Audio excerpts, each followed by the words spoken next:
Hello, welcome back to my channel. It's by Mandy. My name is Amanda and this is everything that I knit in 2024. Hello, if you're new here, my name is Amanda. This is my knitting channel.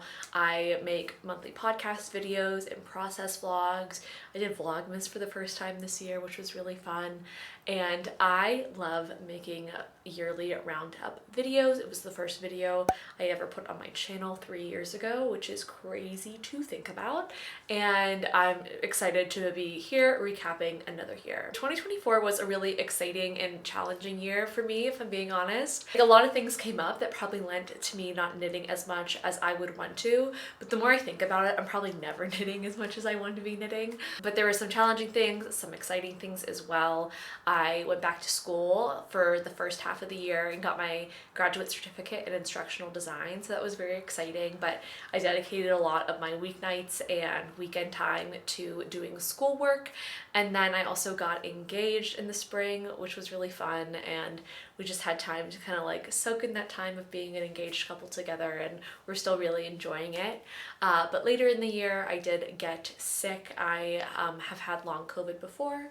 We got COVID again and all my long COVID stuff came back. I basically finished school and then I got long COVID, which was like kind of good and bad timing. Like, it would have been really hard to go to school, but then I was kind of looking forward to a lot of knitting in the back half of the year that I didn't necessarily get to do. That all being said, knitting is not a race. It's not about how much you produce in a year. At the end of the day, like, knitting is still such an important creative outlet for me. I've got to learn new skills this year, and I'm just grateful to still be able doing it, even if it's not as like much as I used to.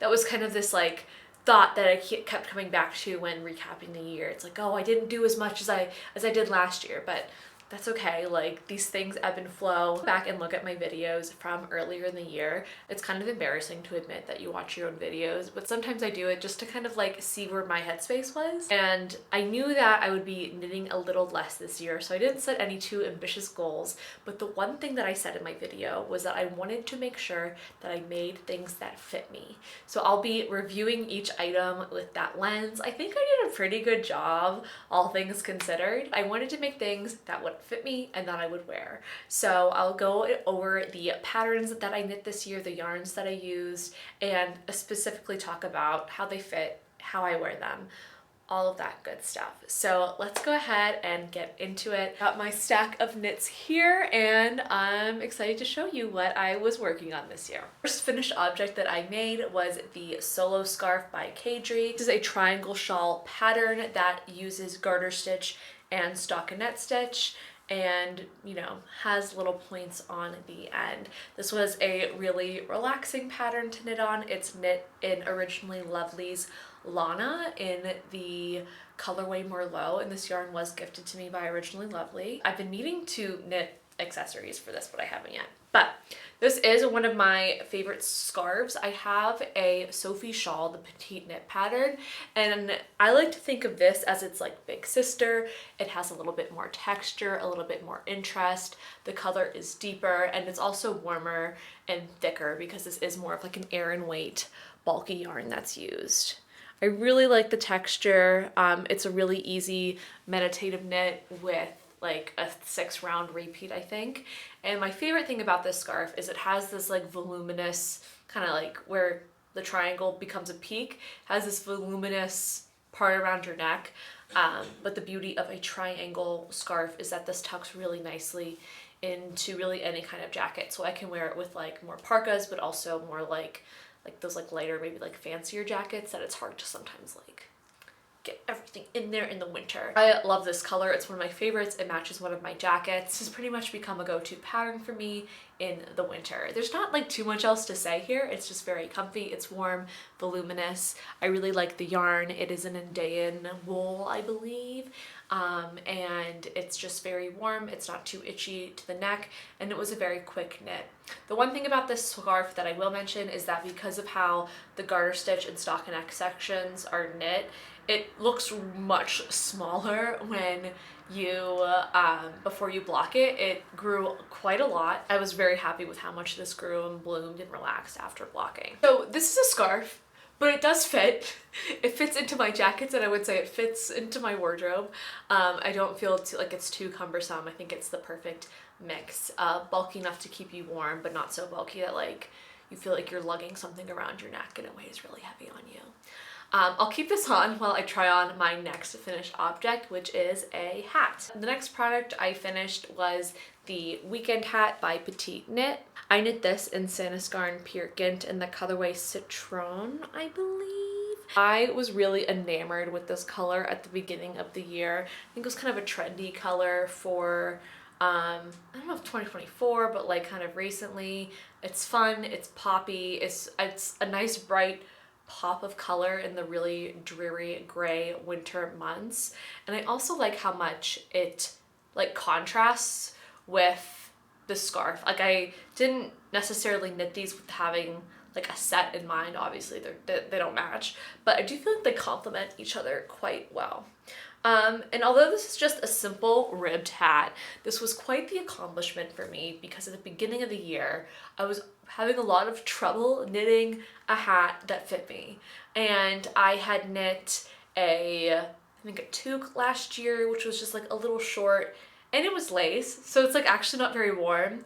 And I tried the Oslo hat a few times by Petite Knit, and it just like never looked right. It didn't feel right. I feel like I had the wrong yarns for it. I think I was doing like, I was using superwash yarns that were too like flimsy, and they kind of molded to my head in a way that I don't like. Like I don't necessarily love this look on me. I think it's very cute on other people, but to me, I feel very pinheadish when I have like a hat that's very contoured to my head. I do like to have a little volume in the crown, or if it's like a store-bought hat, like I do like a little toque with like a beanie or something, like a foof on top. This was a very good and needed addition to my hand knit wardrobe. Quite simple, but really fun and needed. Just very needed. If you haven't worked with pure gynt, it's a Norwegian wool. It's definitely on the woolier side of wool. It is a little toothy. It definitely gives you that feeling sometimes, you know, when you're wearing a wool hat or a wool sweater and you start to sweat and then your skin starts to feel a little like, ooh, I don't know about this. It definitely gives that feeling. I can usually handle that for the duration in which I'm wearing this hat, but just important to know, especially sensitive to that like sweaty skin wool feeling. I know that's like kind of a sensory nightmare that I'm describing, but I don't mind it, and it's a very warm hat, so it works. These are the two accessories that I made this year. They have been used greatly by me. I also like that this hat can kind of transition into the spring as well because of the color. These have been great additions. I'm really happy that I made them. I have, I guess the past 2 years, started out the year making accessories. I think it's a really fun way to kind of usher in winter, make it a little bit more cozy, a little bit more comforting, and like ease into the beginning of the year knitting. So maybe more accessories on the horizon for me in 2025. The next thing that I made in 2024 was my first color work sweater ever. This is the loom sweater by Sari Nordlund. And this is a color work yoke sweater that I feel like has really taken over. It took me over, certainly. I was staring at it for a very long time before I decided to start knitting. And oh boy, am I so glad that I did. This sweater was a first for me. It was my first time doing, I think, any kind of color work in a sweater, and also my first time doing a stranded color work and following a color work chart. Pattern is a great pattern. I think it's very well loved by a lot of knitters. I knit it in the suggested yarn. This is Cascade 220. I'll put the colors in the description.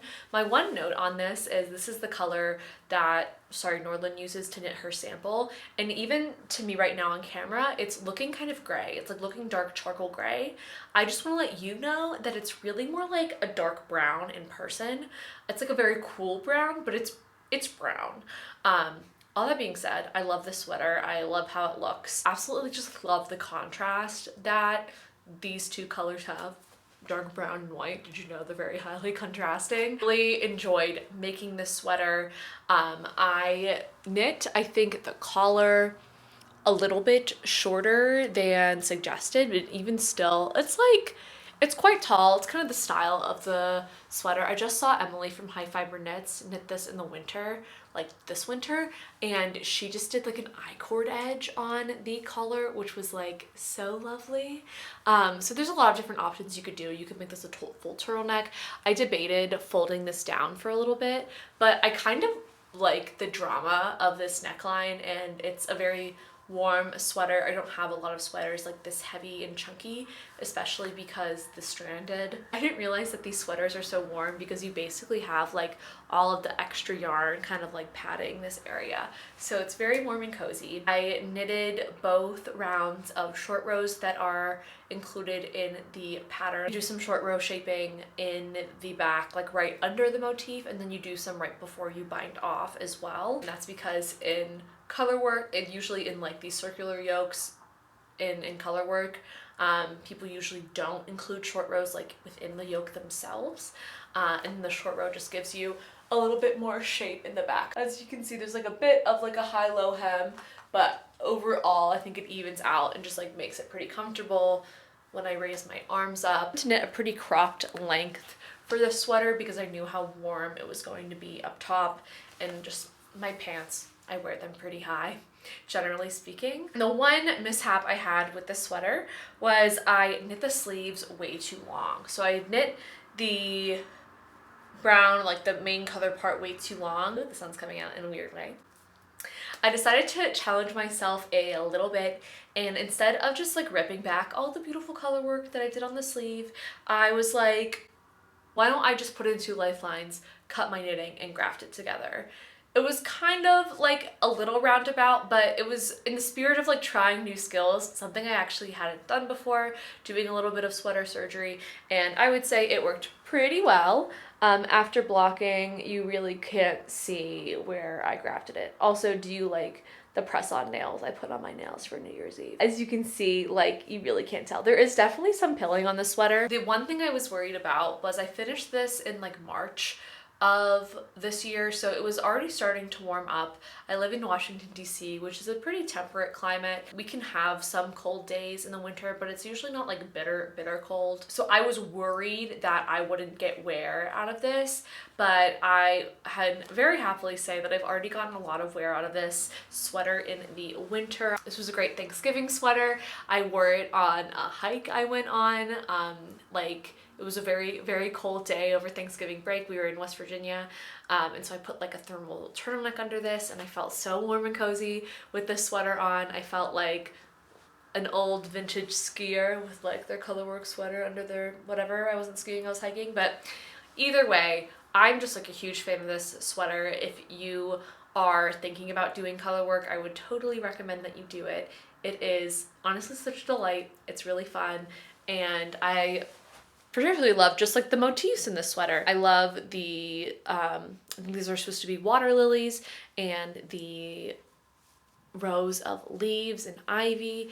It's just a beautiful, beautiful sweater. It's one of those things that like, it's popular for a reason. And as far as if it fits and I wear it, I would definitely say yes to both of those things. I think the updated sleeve length is like perfect for these kind of wider sleeves, and I'm just very happy with this finished product, and I love wearing it. So this spring, I decided to take a look at some of the pieces I had already knit in my wardrobe and take a real critical eye to them, see if I wasn't wearing them that much, like what was keeping me from wearing them, what updates could I make to them so that I could wear them more. And I made some smaller updates and some bigger ones, and this is the biggest change that I made. I had actually used this yarn to knit an entire sweater last year. I knit the Whitmore cardigan, and I just didn't wear that cardigan. It was a beautiful lace yoke cardigan. Love how it fit me, and I honestly didn't love the style of it. It was a fun, challenging knit for me to do. It was my first like lace yoke, but I'm not really like a lace yoke kind of girl. I just didn't wear it that much. So I decided to frog the entire sweater, and I did admittedly knit something more basic with it, but something that I've already gotten a lot more wear out of, which I think is the most important. And this is the lento sweater. This is a very popular sweater pattern once again. And again, I could see why it was so popular. So this is the lento sweater. It is a raglan sweater knit with intended to to be knit with a mohair and a strand of fingering weight wool held together on a very large gauge. One of the other things that kept me from wearing the sweater originally, the Whitmore cardigan, was that it's knit on a 4mm needle, so the fabric is much denser and therefore much warmer. I found that even though of course mohair and wool are still going to be a very like warm combination, knit on a more open gauge, this is knit on like 2 sizes bigger on a 6mm needle, it allows for just like better ventilation and it's more comfortable. This is a closer look at the raglan stitches here. I think they are beautiful. And this I knit in Hobbi's Mayflower Easy Care Merino and Kid Silk Mohair. I really like this sweater. I love the color. I was immediately attracted to the color the first time that I knit a sweater with it, and so it feels really good to have a sweater that I can wear, and then it's just more my style. I don't have a lot of actually like easy raglan sweaters in my wardrobe, and I think that's actually a comment I made in my video last year of like I should maybe like knit another raglan, and I'm glad that I did. I made a few adjustments to this. So I made a few adjustments to the lento. I think I ended up adding like maybe 1 or 2 or more raglan increases for my size. I believe I knit like the size medium. And I also wanted more of like a unstructured sleeve. That was another thing I really didn't like about the Whitmore cardigan, is that the sleeves were super tapered, and that's just like not my favorite style, and it's not my favorite comfort wise as well. So I think I did maybe 3 or 4 rounds of sleeve decreases on this. And I also decided not to go down a needle size when I knit the ribbing on the cuffs.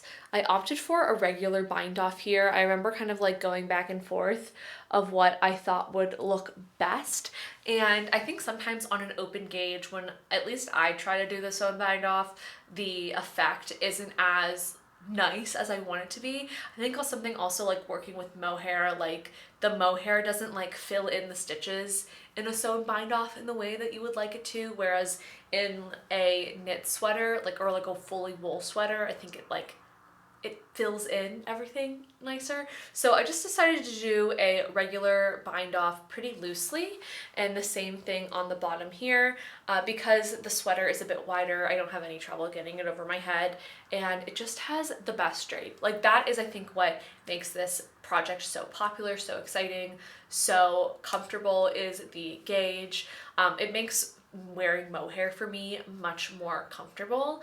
I had like the worst time frogging this mohair sweater. I did not have fun. I was not a happy camper. You can check out the vlogs if you want to see the whole process. I'm not sure if we'll ever work with mohair again, but I'm very happy that I at least have this mohair sweater. I have another one from a few years ago, and like I think that's enough for me for now after the frogging that I had with this one. Yes, this is the lento. It was also a very quick knit. I was in the middle of my schooling when I did this, so it was nice to have something kind of like mindless to come back to and something that I was making quick progress on.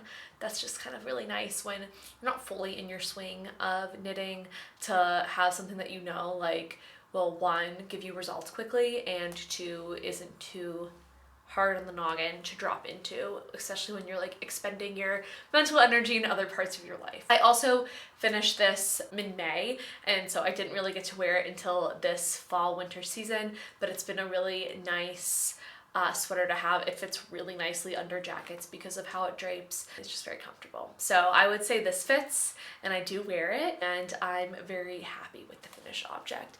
I would say that the only thing was like maybe I could have done a little bit more short row shaping in like, I think it could use some on the hem. That's the one thing that I would change. I believe there's some in the back, but like I think I just need like a little bit more, just like a few more inches. So that's the one thing I would change about this sweater. But overall, very happy with the lento sweater. By the time I finished the lento, We were like well into May, and I did take some breaks in the summer and the spring to do some gift knitting that I'll talk about very briefly now. I knit a Sophie shawl for my mom. I knit it in kind of like a matching, like complementary color to the one that I own. She'd complimented me on it before, so I took some time to knit that for her for a Mother's Day present. And then in the spirit of giving my parents hand-knitted gifts, I also knit my dad a golf club cover, which he did tell me I need to fix. So I'm not sure if I would recommend the pattern, but I knit a golf club cover for him, and I did some duplicate stitching to make the Steelers logo on it. One thing that he told me about the pattern I used is that it kind of just like falls off the golf club, so I need to add like either I think a bit of a longer piece and like some elastic on the bottom so that it doesn't like off the golf club. So the ergonomics of golf club covers wasn't something I was expecting to think about this year, but it has been brought to my attention, and I'll probably be updating that for him in the new year. The last gift that I made this year was the emotional support chicken. I don't have it with me now. I'm like kind of sad that I don't. But one really exciting thing that happened this year is my cousin had a baby, and it's just been so fun being able to go back home to Pittsburgh, where I'm from, and see him grow over the months. He'll be almost a year old in the new year, so that's very exciting. Somehow, I think because of like how his hair would kind of stick up on his head, we all started affectionately calling him Chicken, and he's just a little chick, a little chickadee, a little chicken. And I like, obviously I had to start and knit the emotional support chicken for him as a gift. I used some yarn in my stash. I used the Two of Wands Hue and Me, which is a very soft acrylic yarn. I definitely recommend it if you're knitting something like for a baby that you want to knit in acrylic yarn. It's very soft. It doesn't have a super plasticky feel, and the colors are really pretty. There's some more muted tones in the colors, which I really like. I really enjoyed making that. The only thing that I didn't know that I'm gonna tell you is that safety eyes aren't actually safe for kids like under 3. Why are they called safety eyes then? I had originally put in safety eyes, and I got a really nice comment being like, that's not safe for a baby, and I was like, why would they say that? And lo and behold, I popped them right out. Like, it would have been really easy, I think, once he's like strong. Like, I didn't really understand how strong babies can get, but like he has grip. So anyway, I just popped them out. It was a little too late for me to like add any eyes, so I went for that kind of like Amish doll look where they don't have a face, but it's still pretty cute, and I feel much better that it's safe for him. That was a really fun gift to make to bring to his christening. We put him in a little basket like full of books. It was like laying eggs or something, I don't know. It was a really fun pattern. It is, I think, a really like a good pattern for a adventurous beginner, because you learn a lot of things like picking up stitches, you do short row shaping, you do seaming, and it's all in garter stitch, and you do color changes. So there's a lot of like good techniques in there, and it was just like a really fun pattern. Again, a very popular pattern, but a fun one. I enjoyed it, and it was kind of just what I needed in the kind of dull dog days of summer to knit. So back to things that I made for myself this year. This is the Vacation Vest by Park & Knit. I'll put it on in just a second. I'd had this yarn and wanted to knit this last year, and I just never got around to it last summer. But I had this rainbow creative tweed, and it's something fun for Pride that I could wear during the month of June and beyond, and I just love how it came out. I held it together with Cotton from Knit Picks, and I'll try it on for you and you can see how it looks. This is the Vacation Vest on. This is knit on, I think, a 5mm needle, so it's quite a generous gauge. This is how it all came together. The biggest problem that I had with this piece was definitely the size of the armholes. It's honestly still a little bit bigger than I'd prefer. I would recommend to do what the pattern says. I was very skeptical at first, so to cinch the armholes in, the pattern recommends doing a single crochet chain around the arm, and for some reason I was like, I don't think that's gonna work. And so then I tried all these different things of like picking up stitches and knitting and doing ribbing and doing different needle sizes, and after all that I was like, maybe I should just try what the pattern says, and lo and behold, that was the best option, because you kind of do a built-in ribbing and edging on the armhole as well as the neck hole. So because of that, like it looks really weird when you pick up stitches. I would say I'm very happy with this knit. This is probably my least worn one. I just don't think the silhouette is my favorite. I've realized that over the years, I don't think I love summer knits with a whole lot of positive ease, and you'll see I kind of like changed course in my next one. Overall, it was a fun thing to make this summer. I like had a really fun creative moment with the tweed, and I just like how it turned out. I think maybe I could be more creative with how I wear it, maybe over dresses or things like that, and maybe who knows, next summer I'll get more wear out of it. The only thing I changed was that I didn't do the hook and eye closures here as recommended in the pattern. I did do the bows, and maybe that's a reason why like it does feel like busy with the bows. Like maybe if it just had one bow, let's see, I might like it more. So something to consider. You can always change and update your knits. That's something that I would definitely encourage throughout the year. So that is the Vacation Vest by Park & Knit. The sun has fully exited the scene, but this is my next knit and my last garment that I knit in 2024, and this is the Mixed Rib Cami by Florence Miller. I knit this in Knitting for Olive cotton merino in the colorway Red Currant. I don't think they sell that colorway anymore. I got it from Wool & Co, but I'm very happy with how this tank top turned out. It took me a long time to finish this one. I started in early August and finished in early October. It took me 2 whole months to knit this top. I started knitting just as I was starting to feel my long COVID symptoms perk up. And so I did kind of slog through this. I'll be honest with you. I'm really happy with the finished piece, but I do kind of have that like mental association with this tank top that hopefully the more I wear it and like I can make different memories in this tank top than just like remembering kind of not feeling well and knitting on it. Overall, like I said, I'm very happy with this tank top. It's knit top down. So it has big rib and it has twisted rib that alternate, and they just give this very chic textured look. It also helps give the garment a little like memory and stretch. I believe the original is knit in just a singular strand of Knitting for Olive merino. I did that once and never again for a camisole.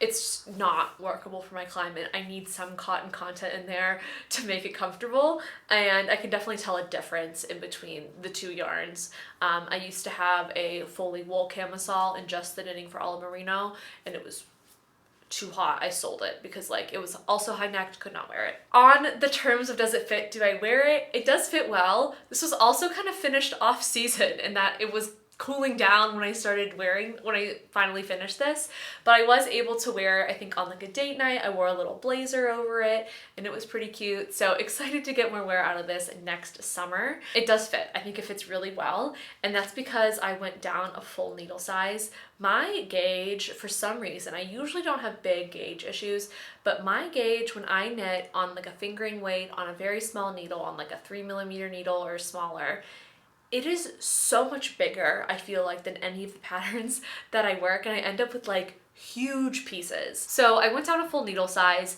knowing that I have had this persistent issue in the past. I believe it calls for a 3mm needle, and I think, well, yeah, I think that's it's a needle size. I went down to 2.75 or a 2.5mm needle, and that worked for me, and definitely something I'll keep in mind in the future. I was definitely feeling like very averse to going down because I'm like, this is already small, like it's gonna take me forever.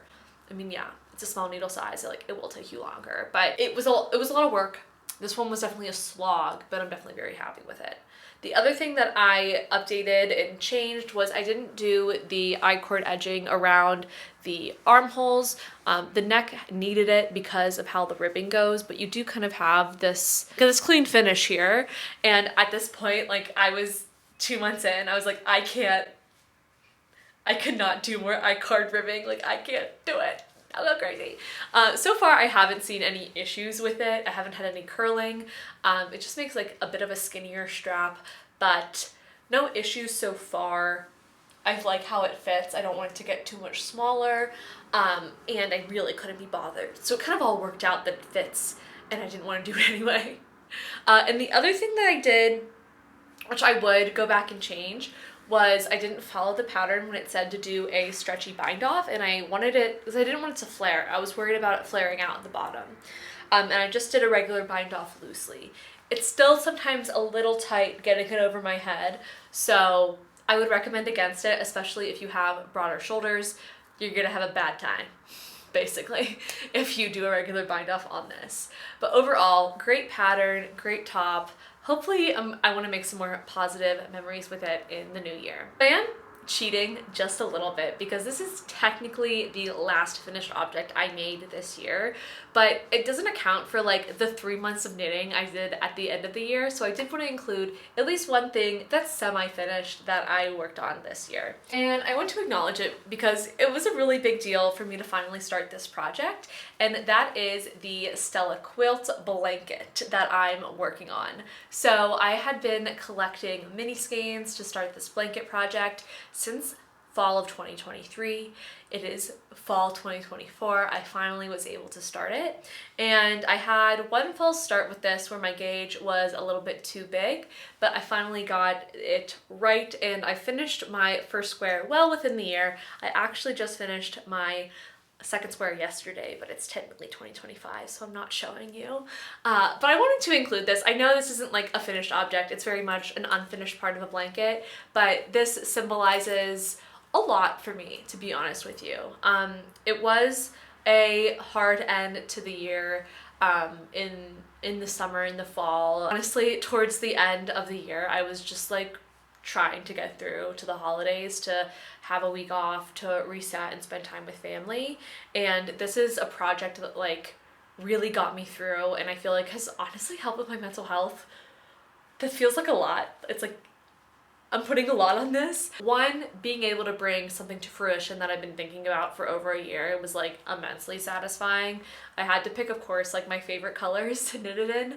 And then just how this pattern is set up. It's modular in design, it's join as you go, and you can even join the squares as you go, but I'm gonna make the squares individually. But you basically make, if you're not aware of this, this is the Stella quilt blanket by Penrose. I just got really emotional, forgot all the details. But you go one square at a time, and then sometimes like all you can do, right, is like one square at a time. And after kind of slogging through this and feeling like I was kind of slogging through also towards the end of the year, it was nice to have something that it was like step by step as you go. You get a little progress, you get to see pieces of this picture of the star come together. And working on this just kind of like, it was like taking a deep breath after some challenging times. So I'm really looking forward to working on this more. I do my first vlog of this up. I kind of took a little time off the Stella Quilt vlog to do Vlogmas, but I'll be back with the Stella Quilt vlog in the new year if you want to follow along in my progress. So make sure you subscribe to see that. And that is everything that I knit in 2024. If you've supported my channel over these past 3 years in any way, I just want to thank you so much. I really love having this creative outlet, and I love having and being a part of the knitting community. It is such a supportive and warm and cozy, not to be too on the nose about it, place.